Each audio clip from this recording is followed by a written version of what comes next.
ನಮಸ್ಕಾರ ವೀಕ್ಷಕರೇ, ನಾನು ನಿಮ್ಮ ಪ್ರೀತಿಯ ಜಯಸಿಂಹ ಮುಸ್ರಿ ಹಾಗೂ KM ವೀರೇಶ್. ನಮ್ಮ ಚಿತ್ರಲೋಕ ಯೂಟ್ಯೂಬ್ ಚಾನಲ್ಗೆ ಸ್ವಾಗತವನ್ನು ಕೋರ್ತಾ ಇದ್ದೀನಿ. ಸಬ್ಸ್ಕ್ರೈಬ್ ಆಗಿರ್ತಕ್ಕಂಥವ್ರು ತಮ್ಮ ಸ್ನೇಹಿತರಿಗೆ ಹೇಳಿಬಿಟ್ಟು ಸಬ್ಸ್ಕ್ರೈಬ್ ಮಾಡಿಸಿ. ಹಾಗೆ ನಮ್ಮ ಚಿತ್ರಲೋಕ ಯೂಟ್ಯೂಬ್ ಚಾನಲ್ದು ವಿಡಿಯೋಗಳನ್ನ ನೋಡ್ತಿರೋರು ಯಾರು ಸಬ್ಸ್ಕ್ರೈಬ್ ಆಗಿಲ್ಲ ದಯವಿಟ್ಟು ಸಬ್ಸ್ಕ್ರೈಬ್ ಆಗಿ ಹಾಗೂ ಶೇರ್ ಮಾಡಿ, ಲೈಕ್ ಮಾಡಿ.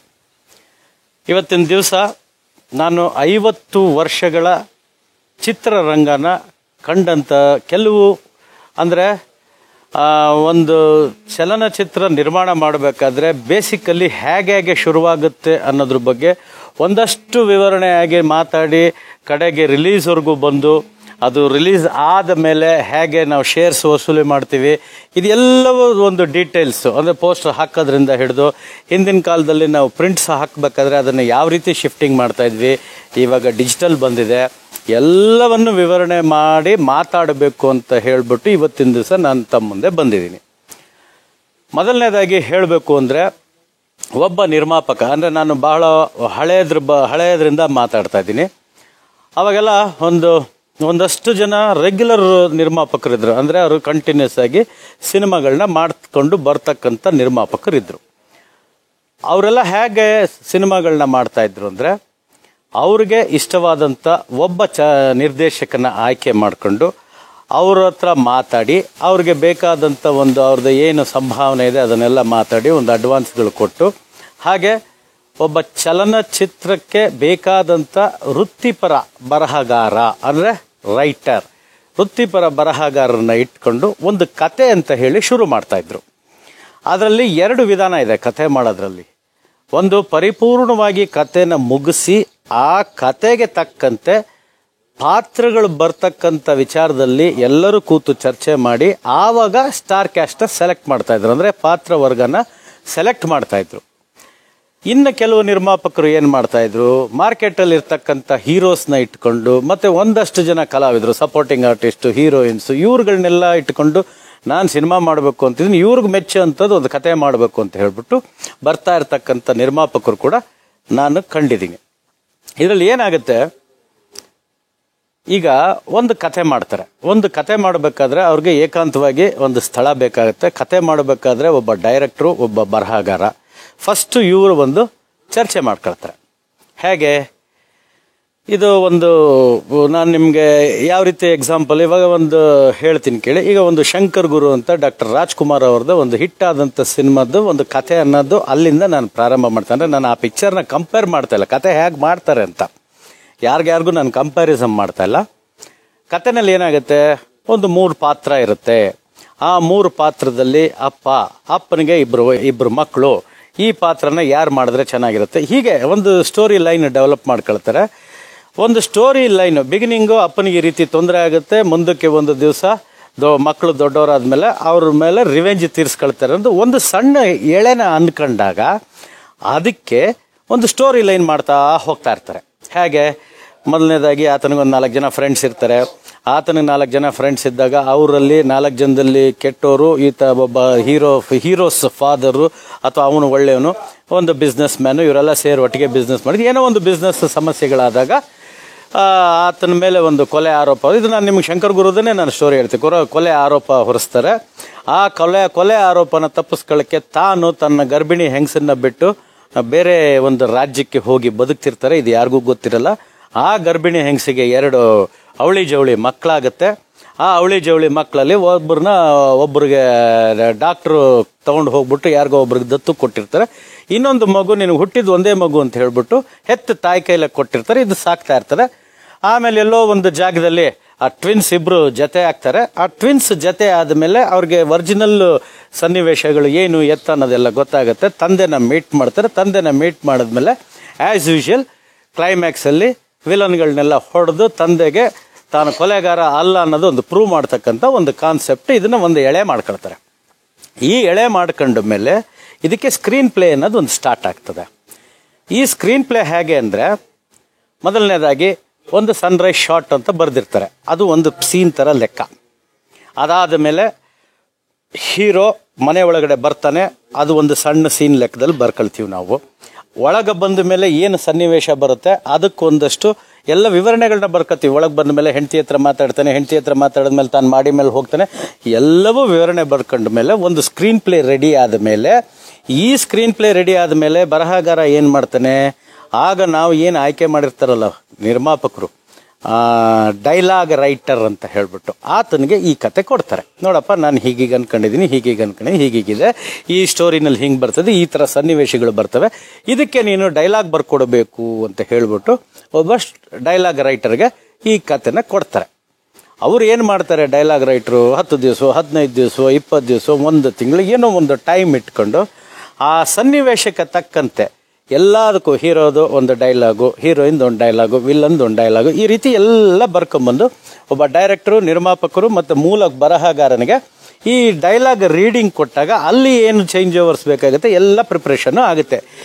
ಈ ಮಧ್ಯದಲ್ಲಿ ಏನಾಗಿರುತ್ತೆ, ಕತೆ ರೆಡಿ ಆದಮೇಲೆ ಒಬ್ಬ ಡೈರೆಕ್ಟ್ರು, ಪ್ರೊಡ್ಯೂಸರು ಕೂತ್ಕೊಂಡು ಮಿಕ್ಕ ಸ್ಟಾರ್ ಕ್ಯಾಸ್ಟ್ಗಳನ್ನ ಫಸ್ಟ್ ಒಂದು ಪಟ್ಟಿ ಮಾಡ್ಕೊಳ್ತಾರೆ. ಯಾವ್ಯಾವ ಕ್ಯಾರೆಕ್ಟರ್ಸ್ಗೆ ಯಾರ್ಯಾರನ್ನ ಹಾಕಿದ್ರೆ ಚೆನ್ನಾಗಿರುತ್ತೆ, ಯಾವ್ಯಾವ ಪಾತ್ರ ಯಾರು ಅವತ್ತಿನ ದಿವಸ ಮಾರ್ಕೆಟಲ್ಲಿ ಇರ್ತಾರೆ, ಅಥವಾ ಯಾರಿಗಾದ್ರೂ ಹೊಸದಾಗಿ ಪರಿಚಯ ಮಾಡ್ಕೋಬೇಕು ಅಂದಾಗ ಅವ್ರ ಮೊದಲೇ ಫೋಟೋಗ್ರಾಫ್ಸ್ ನೋಡಿ ಅಥವಾ ಅವ್ರ ಟ್ಯಾಲೆಂಟ್ ಬಗ್ಗೆ ಅವ್ರಿಗೆ ಗೊತ್ತಿದ್ರೆ ಆಯಾ ಪಾತ್ರಕ್ಕೆ ಎಲ್ಲರನ್ನೂ ಒಂದು ಆಯ್ಕೆ ಮಾಡ್ಕೊಳ್ತಾರೆ.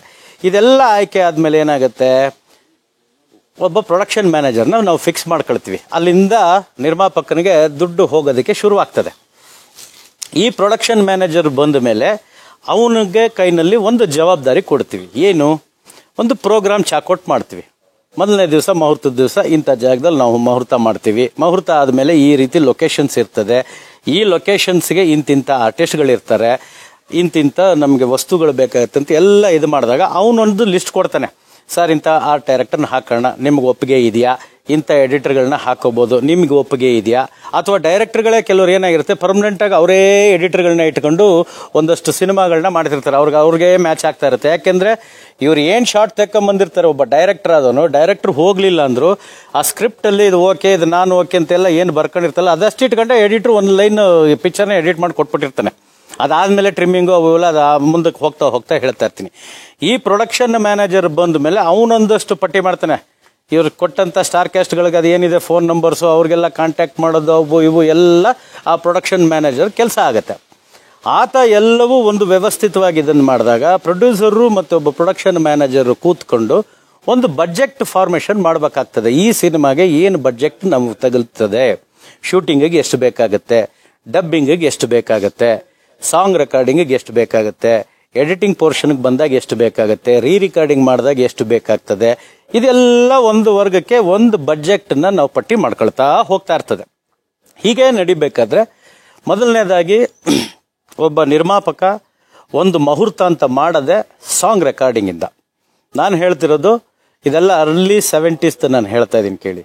ಸಾಂಗ್ ರೆಕಾರ್ಡಿಂಗ್ಗೆ ಒಂದು ದೊಡ್ಡ ಪೂಜೆ, ಒಂದು ದೊಡ್ಡ ಮುಹೂರ್ತದ ಥರ ಆಚರಣೆ ಆಗ್ತಾ ಇತ್ತು. ಕಾರಣ ಏನಂದರೆ ಅವತ್ತಿನ ದಿವಸ ಎಲ್ಲ ಲೈವ್ ರೆಕಾರ್ಡಿಂಗು. ನೀವೊಬ್ಬ ಮ್ಯೂಸಿಕ್ ಡೈರೆಕ್ಟರ್ನ ಫಿಕ್ಸ್ ಮಾಡಿದ್ಮೇಲೆ ಅವರು ಮ್ಯೂಸಿಕ್ ಡೈರೆಕ್ಟರ್ನ ಫಿಕ್ಸ್ ಮಾಡಿದ್ಮೇಲೆ ಅದಕ್ಕೊಂದು ಕಂಪೋಸಿಂಗ್ ಅಂತ ಹೇಳಿ ನಾವು ಕೂತ್ಕೊಳ್ತೀವಿ. ಆ ಕಂಪೋಸಿಂಗ್ ಬಂದ ಮೇಲೆ ಮ್ಯೂಸಿಕ್ ಡೈರೆಕ್ಟರ್ಗಳಿಗೆ ಸನ್ನಿವೇಶಗಳನ್ನ ಹೇಳ್ತೀವಿ, ಅವನದಕ್ಕೆ ಕಂಪೋಸ್ ಮಾಡ್ತಾನೆ.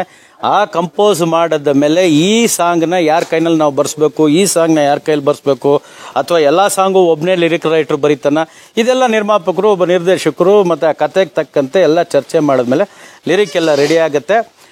ಅವತ್ತಿನ ಕಾಲದಲ್ಲಿ ನಾವು ಸಾಂಗ್ ರೆಕಾರ್ಡಿಂಗ್ ಅಂದಾಗ ಒಂದೇ ಟ್ರ್ಯಾಕಲ್ಲಿ ಅಷ್ಟೂ ಜನದ್ದು ಬರಬೇಕಾಗಿತ್ತು. ಪ್ಲೇಬ್ಯಾಕ್ ಸಿಂಗರ್ ಆಗ್ಬೋದು, ಆಮೇಲೆ ಪ್ಲೇಬ್ಯಾಕಲ್ಲಿ ಸಿಂಗರ್ಸ್ ಇಬ್ಬರು ಆಗ್ಬೋದು, ಮತ್ತು ಒಂದು 50 ರಿಂದ 60 ಜನ ಮ್ಯೂಸಿಷಿಯನ್ಸ್ ಇರೋರು.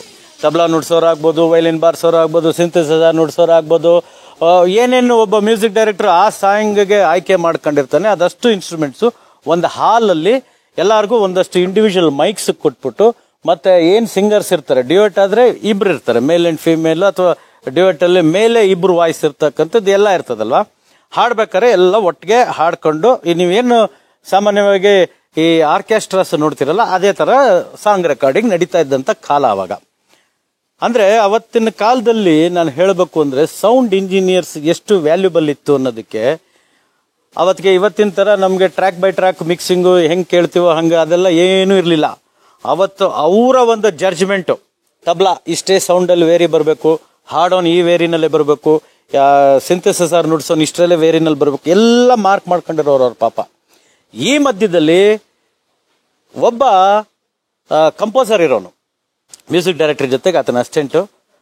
ಅವನು ಏನು ಮಾಡೋನು ಅಂದರೆ ಯಾವ್ಯಾವ ಮ್ಯೂಸಿಕ್ ಆದಮೇಲೆ ಏನೇನು ಬರಬೇಕು ಅಂತ ಅವನು ಹ್ಯಾಂಡ್ ಮಾರ್ಕಲ್ಲೇ ಎಲ್ಲರಿಗೂ ಪಾಪ ತೋರಿಸ್ಕೊಡ್ತಾ ಇದ್ರು ಆತ.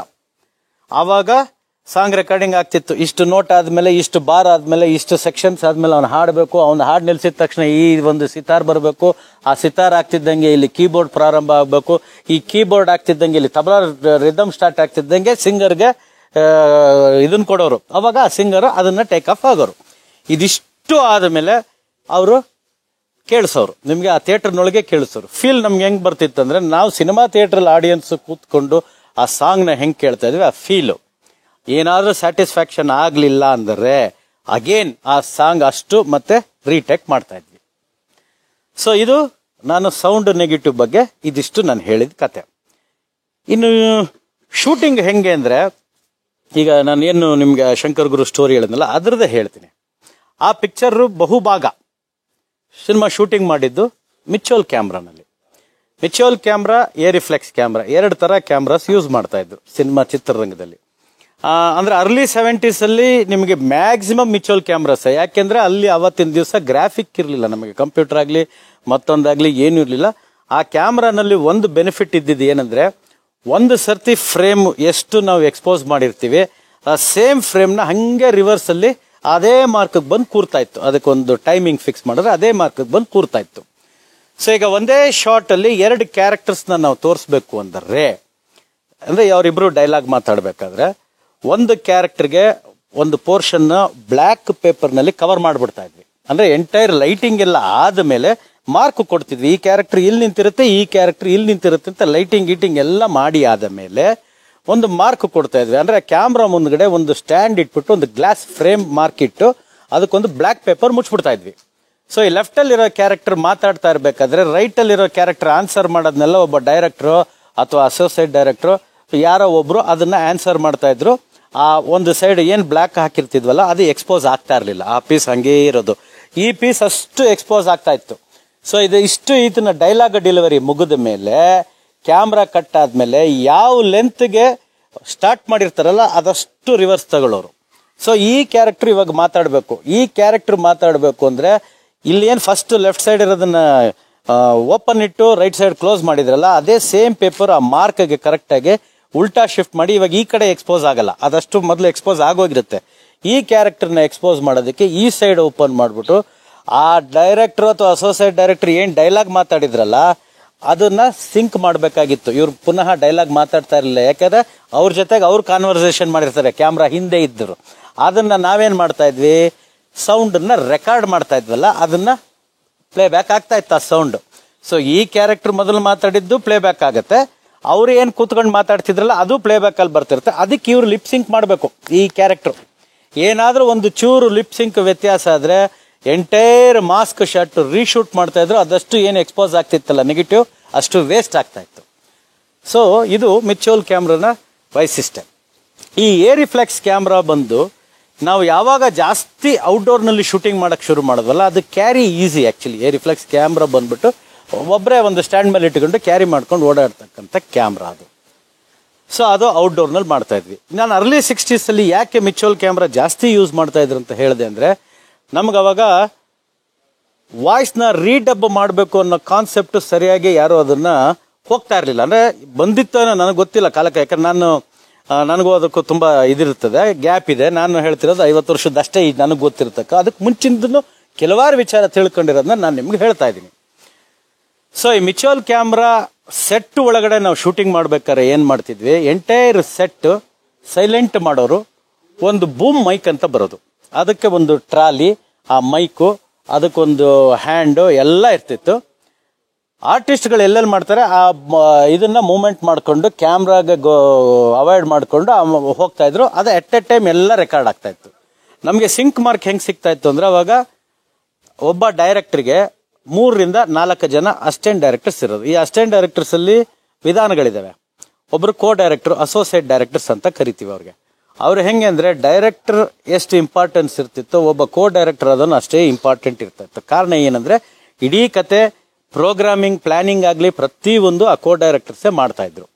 ಅವರು ಬಂದ್ಬಿಟ್ಟು ಆರ್ಟಿಸ್ಟ್ಗಳಿಗೆ ಡೈಲಾಗ್ ಕೊಡೋದಾಗ್ಲಿ, ಯಾವ್ಯಾವ ಕ್ಯಾರೆಕ್ಟರ್ಸ್ ಏನು ಎಕ್ಸ್ಪ್ರೆಷನ್ಸ್ ಬರೋದಾಗ್ಲಿ ಡೈರೆಕ್ಟರ್ ಪರವಾಗಿ ಅವರೆಲ್ಲ ಹೇಳಿರ್ತಾರೆ. ಅದಾದ ಮೇಲೆ ಮಾನಿಟರ್ ಮಾಡಿ ತೋರ್ಸಕ್ಕೆ ಡೈರೆಕ್ಟರ್ಗೆ ಅವ್ರೇನು ಕನಸು ಕಂಡಿರ್ತಾರಲ್ಲ ಕತೆ ಮಾಡ್ಬೇಕಾದ್ರೆ ಅವರು ಅದನ್ನ ಎಕ್ಸ್ಪ್ಲೈನ್ ಮಾಡ್ತಾ ಇರ್ತಾರೆ. ಸೊ ಇದಾದ ಮೇಲೆ ಸೆಕೆಂಡ್ ಅಸಿಸ್ಟೆಂಟ್ ಅಂತ ಬರ್ತದೆ. ಆತನ ಕೆಲಸ ಏನು? ಒಬ್ಬ ವ್ಯಕ್ತಿ ಅವತ್ತಿನ ದಿವಸ ಆ ಸೀನ್ನಲ್ಲಿ ಏನೇನು ಕಾಸ್ಟ್ಯೂಮ್ ಹಾಕಿರ್ತಾನೆ, ಬ್ಯಾಕ್ಗ್ರೌಂಡಲ್ಲಿ ಏನಿರುತ್ತೆ, ಕಂಟಿನ್ಯೂಟಿ ಬರ್ಕೋಬೇಕು ಅವರು. ಯಾವ ಶಾರ್ಟಲ್ಲಿ ಹೆಂಗಿದ್ರು, ಯಾವ ಶಾರ್ಟಲ್ಲಿ ಏನು ಮಾತಾಡಿದ್ದಾರೆ, ಯಾವ ಕಾಸ್ಟ್ಯೂಮ್ ಹಾಕೊಂಡಿದ್ರು, ಇದ್ರ ಹಿಂದಿನ ಸೀನಲ್ಲಿ ಅವ್ರು ಆ ಕಾಸ್ಟ್ಯೂಮ್ ಹಾಕೊಂಡು ಬಂದು ಮನೆ ಒಳಗೆ ಎಂಟ್ರಿ ಇದ್ರೆ ಆ ಸೇಮ್ ಕಾಸ್ಟ್ಯೂಮು ಯಾವತ್ತ ಹಿಂದಿನ ಸೀನ್ ಇನ್ಯಾವತ್ತ ಔಟ್ಡೋರ್ನಲ್ಲಿ ತೆಗಿತಾರೆ. ಸೊ ಆ ಸೇಮ್ ಕಾಸ್ಟ್ಯೂಮ್ನ ಅವ್ರು ಬರ್ಕೋಬೇಕು. ಬರ್ಕಂಡು ಅದಾದ ಮೇಲೆ ಇನ್ನೊಬ್ಬ ಅಸಿಸ್ಟೆಂಟ್ ಬರ್ತಾನೆ. ಯಾರು? Clap man. ಅಂದ್ರೆ ನಾನು ಏನು ಹೇಳಿದ್ನಲ್ಲ ಸಿಂಕ್ ಮಾಡ್ಕೊಳ್ಳೋದಕ್ಕೆ ಅಂತ. ಅವತ್ತಿನ ದಿವಸ ಒಬ್ಬ ಡೈರೆಕ್ಟರ್ ಆದವನು ಕ್ಯಾಮ್ರಾ ಸ್ಟಾರ್ಟ್ ಅಂದ್ರೆ ಅವನು ಕ್ಲಾಪ್ ಹಿಂಗೆ ಹಿಡ್ಕೊಂಡಿರ್ತಾನೆ.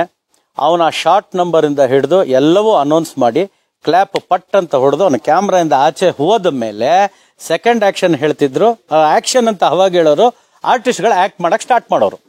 ಸೊ ನಾವೇನ್ ಡೈರೆಕ್ಟ್ ರೆಕಾರ್ಡ್ ಮಾಡಿರ್ತೀವಲ್ಲ ಸೌಂಡ್, ಅದು ಮ್ಯಾಗ್ನೆಟಿಕ್ ಟೇಪಲ್ಲಿ ರೆಕಾರ್ಡ್ ಆಗ್ತಾ ಇತ್ತು. ಆ ಸೌಂಡ್ ಬಂದು ಸಿಂಕ್ ಮಾಡ್ಬೇಕಾದ್ರೆ ನಮ್ಗೆ ಆ ಕ್ಲಾಪ್ ಸೌಂಡ್ ಪಟ್ ಅಂತ ಅವ್ನು ಹೊಡೆದಿರ್ತಾನಲ್ಲ ಆ ಸೌಂಡ್ಗೆ ಅವ್ರು ಮ್ಯಾಚ್ ಮಾಡಿದ್ರೆ ಎಂಡ್ ಆಫ್ ದಿ ಶಾರ್ಟ್ ವರ್ಗೂ ಒಂದೇ ಸಿಂಕಲ್ ಆ ಡೈಲಾಗ್ ಬರ್ತಾ ಇತ್ತು. ಸೊ ಇದೊಂದು ಪ್ರೊಸೀಜರು. ಈ ಮ್ಯಾಗ್ನೆಟಿಕ್ ಟೇಪಲ್ಲಿ ರೆಕಾರ್ಡ್ ಆದಂತ ಸೌಂಡ್ಗಳನ್ನೆಲ್ಲ ನಾವು ಅದನ್ನ ತಗೊಂಡೋಗಿ ಸೌಂಡ್ ನೆಗೆಟಿವ್ಗೆ ಟ್ರಾನ್ಸ್ಫರ್ ಮಾಡಿಸಿ ಆ ಸೌಂಡ್ ನೆಗೆಟಿವ್ ಇಂದ ಮತ್ತೆ ಸೌಂಡ್ ಪಾಸಿಟಿವ್ ತಂದು ಎಡಿಟಿಂಗ್ ರೂಮ್ಗೆ ಕೊಟ್ಟು ಆ ಎಡಿಟಿಂಗ್ ರೂಮ್ನಲ್ಲಿ ಸೌಂಡ್ ಪಾಸಿಟಿವ್ನು ಜೊತೆಗೆ ಪಿಕ್ಚರ್ ಪಾಸಿಟಿವ್ನು ಇಟ್ಕೊಂಡು ನಾವು ಅದೆರಡನ್ನು ಸಿಂಕ್ ಮಾಡ್ತಾ ಇದ್ವಿ. ಆ ಸಿಂಕ್ ಮಾಡ್ಬೇಕಾದ್ರೆ ಏನಾಗ್ತಿತ್ತು, ಒಂದು ಮೂವಿ ಅಲ್ಲ ಅಂತ ಒಂದು ಸಣ್ಣದು ಇಷ್ಟೇ ಸ್ಕ್ರೀನ್, ಆ ಎರಡು ಟ್ರ್ಯಾಕ್ ಕೊಟ್ಟಿರೋಣ, ಒಂದು ಪಿಕ್ಚರ್ ಓಡೋದಕ್ಕೆ ಒಂದು ಸೌಂಡ್ ಓಡೋದಕ್ಕೆ. ಸೊ ಎರಡು ಸಿಂಕ್ ಮಾಡ್ಕೊಂಡು ಎಲ್ಲ ಸಿಂಕ್ ಆದ ಮೇಲೆ ಒಬ್ಬ ಡೈರೆಕ್ಟರ್ ಆದವನು ಆಮೇಲೆ ಬರ್ತಾರೆ. ಒಬ್ಬ ಅಸೋಸಿಯೇಟ್ ಡೈರೆಕ್ಟರ್ ಆದವನು ಆ ಎಡಿಟಿಂಗ್ ಅಲ್ಲಿ ಫುಲ್ಲು ವರ್ಕ್ ಮಾಡಬೇಕು. ಅವನ್ನೆಲ್ಲ ಸಿಂಕ್ ಮಾಡಿಸಿ ಒಂದು ದೊಡ್ಡ ಶಾಟ್ ಆದ್ಮೇಲೆ ಯಾರು ಕ್ಲೋಸ್ಅಪ್ ಬಂದಿರುತ್ತೆ, ಯಾರು ಕ್ಲೋಸ್ಅಪ್ ಆದ್ಮೇಲೆ ಯಾರ್ದು ಮಿಡ್ ಶಾಟ್ ತೆಗ್ದಿರ್ತಾರೆ, ಯಾರ್ದು ಇನ್ಸರ್ಷನ್ ಶಾಟ್, ಏನು ಒಬ್ಬ ಡೈರೆಕ್ಟರ್ ಆದವನಿಗೆ ಅವನು ಯಾವನ ಕೇಳಿಸ್ಕೊಂಡ ಅಂತ ಅಲ್ಲೆಲ್ಲೋ ಒಂದು ಕಡೆ ಅದನ್ನ ಇನ್ಸರ್ಷನ್ ಶಾಟ್ ಎಲ್ಲೋ ಜಾಗದಲ್ಲಿ ತೆಗ್ದಿರ್ತಾರೆ, ಆ ಶಾಟನ್ನು ಇಲ್ಲಿ ಬಂದು ಜೋಡಿಸ್ಬೇಕು. ಇದೆಲ್ಲವೂ ಪ್ರಿಪರೇಷನ್ ಮಾಡದ ಮೇಲೆ ಆವಾಗ ಡೈರೆಕ್ಟರ್ ಬರ್ತಾರೆ. ಏನು ನೀವೇನು ಎಡಿಟ್ ಮಾಡಿರ್ತೀರಲ್ಲ ಅದನ್ನ ಟ್ರಿಮ್ಮಿಂಗ್ ಅಂತ ಕೂರ್ತಾರೆ ಅವರು. ಟ್ರಿಮ್ಮಿಂಗ್ ಅಂತ ಕೂರ್ದಾಗ ಒಂದು ರೀಲ್ ಫಾರ್ಮೇಶನ್ ಆಗುತ್ತೆ. ರೀಲ್ ಫಾರ್ಮೇಶನ್ ಹೆಂಗ್ ಮಾಡ್ತಾ ಇದ್ವಿ ಅಂದ್ರೆ ಒಂದು ಕಾಲದಲ್ಲಿ 950 ಅಡಿಯಿಂದ 990 ಅಡಿವರೆಗೂ ಆ ರೀಲ್ ಫಾರ್ಮೇಶನ್ ಸ್ಟಾಪ್ ಮಾಡ್ತಾ ಇದ್ವಿ. ಯಾಕೆಂದ್ರೆ ನಮಗೆ ಪಾಸಿಟಿವ್ ಆಗಲಿ ನೆಗೆಟಿವ್ ಆಗಲಿ ಎಲ್ಲವೂ 1000 ಫೀಟ್ ಬರ್ತಿತ್ತು. ಆಮೇಲೆ 1000 ಫೀಟ್ ನೆಗೆಟಿವ್ ಹೋಗಿ 400 ಫೀಟ್ ಬರ್ತಾ ಇತ್ತು. ಯಾಕೆಂದ್ರೆ 1000 ಫೀಟ್ ನೆಗೆಟಿವ್ ಬಂದ್ಬೇಕಾದ್ರೆ ನಮಗೆ ಕ್ಯಾಮ್ರಾ ಮೇಲೆ ಮೌಂಟ್ ಮಾಡ್ತಾ ಇದ್ದಂತ ಒಂದು ಮ್ಯಾಗಝೈನ್ ಬಂದು ಅದು 400 ಫೀಟ್ ಮಾತ್ರ ಇರ್ತಾ ಇತ್ತು. ಅದನ್ನ ಲೋಡ್ ಮಾಡಬೇಕಾದ್ರೆ ಒಂದು ಬ್ಲ್ಯಾಕ್ ಬ್ಯಾಗ್ ಬರ್ತಾ ಇತ್ತು. ಆ ಬ್ಲ್ಯಾಕ್ ಬ್ಯಾಗ್ ಒಳಗಡೆ ನೆಗೆಟಿವ್ನು ಇಟ್ಕೊಂಡು ಆ ಮ್ಯಾಗಝೈನ್ ಇಟ್ಕೊಂಡು ಅದೊಂಥರ ಕತ್ಲ ಮನೆ ಸಂಸಾರ ಅದು. ಯಾಕಂದ್ರೆ ನೆಗೆಟಿವ್ನ ಎಕ್ಸ್ಪೋಸ್ ಮಾಡೋಕ್ಕಾಗಲ್ಲ ಬಿಸಿಲಿಗೆ. ಒಳಗಡೆನೆ ಅವ್ರೊಂದು ಕ್ಯಾಲ್ಕುಲೇಷನ್ ಮೇಲೆ ಎಲ್ಲ ಪಾಪ ಸುತ್ತಿ ಅದು ಫುಲ್ಲು ಟೈಟ್ ಮಾಡಿ, ಇದು 400 ಅಡಿ ಆಗಿದೆ 380 ಅಡಿ ಆಗಿದೆ ಅಂದಾಗ ಅದಷ್ಟು ಪೀಸ್ ಕಟ್ ಮಾಡಿ ಮತ್ತೆ ಕರಿ ಪೇಪರ್ನ ತುಂಬಿ ಆ ಡಬ್ಬದಲ್ಲಿ ಇಟ್ಬಿಟ್ಟು ಎಲ್ಲ ಅವ್ರು ಪ್ಯಾಕ್ ಮಾಡಿ ತಗೊಂಬರೋರು. 400 ಅಡಿ ಮೇಲೆ ಎಕ್ಸ್ಪೋಸ್ ಆಗ್ತಾನೆ ಇರಲಿಲ್ಲ. ಮತ್ತೆ 400 ಅಡಿ ಆದ್ಮೇಲೆ ಏನಾಗೋದು, ಒಂದು ಶಾಟ್ ಎಲ್ಲೋ ಇಂಪಾರ್ಟೆಂಟ್ ಶಾಟ್ ಇರ್ತದೆ, ಒಬ್ಬ ಆರ್ಟಿಸ್ಟ್ ಅದನ್ನು ಹತ್ಕೊಂಡು ಅಥವಾ ನಕ್ಕೊಂಡು ಏನೋ ಪಾರ್ಟ್ ಮಾಡ್ತಾ ಇರ್ತಾನೆ, ಒಂದು ಪಟ್ ಅಂತ ಶಬ್ದ ಬರುತ್ತೆ. ಅವಾಗ ಹೇಳೋನು camera assistant, sir run out sir ಅಂತ. ಕ್ಯಾಮ್ರಾ ಅಸಿಸ್ಟೆಂಟ್ ಅಂದ್ರೆ ಯಾರು? ಈ ಕ್ಯಾಮ್ರಾನ ಹೊತ್ಕೊಂಡ್ಬಂದು ಆ ಮ್ಯಾಗಝೈನ್ ಎಲ್ಲ ಲೋಡ್ ಮಾಡಿ ನಮಗೆ ಕೊಡ್ತಿದ್ರಲ್ಲ, ಫೋಕಸ್ ಪುಲ್ಲರು, ಫೋಕಸ್ ಮಾಡೋದು ಎಲ್ಲ ಅದಕ್ಕೆ ಕ್ಯಾಮ್ರಾ ಜೊತೆನಲ್ಲೇ ಇಬ್ರು ವ್ಯಕ್ತಿಗಳನ್ನ ಕಳಿಸ್ತಾ ಇದ್ರು ಅವತ್ತಿನ ದಿವಸ ಯೂನಿಟ್ನವರು. ಸೊ ಇದಕ್ಕೆ ಒಂದು ರನ್ಔಟ್ ಆದ್ಮೇಲೆ ಆರ್ಟಿಸ್ಟ್ಗಳು ಮೂಡ್ ಆಫ್, ಮತ್ತೆ ಇದಿಷ್ಟು ನಾನು ಮತ್ತೆ ಆಕ್ಟ್ ಮಾಡ್ಬೇಕಂತ ಈ ರೀತಿಯಾದಂತ ಎಲ್ಲವೂ ನಡೆಯುತ್ತೆ. ಆಮೇಲೆ ನಾನು ನಿಮಗೆ ಇನ್ನೂ ಒಂದು ಹೇಳಕ್ ಇಷ್ಟಪಡ್ತೀನಿ. ಡಬ್ಬಿಂಗು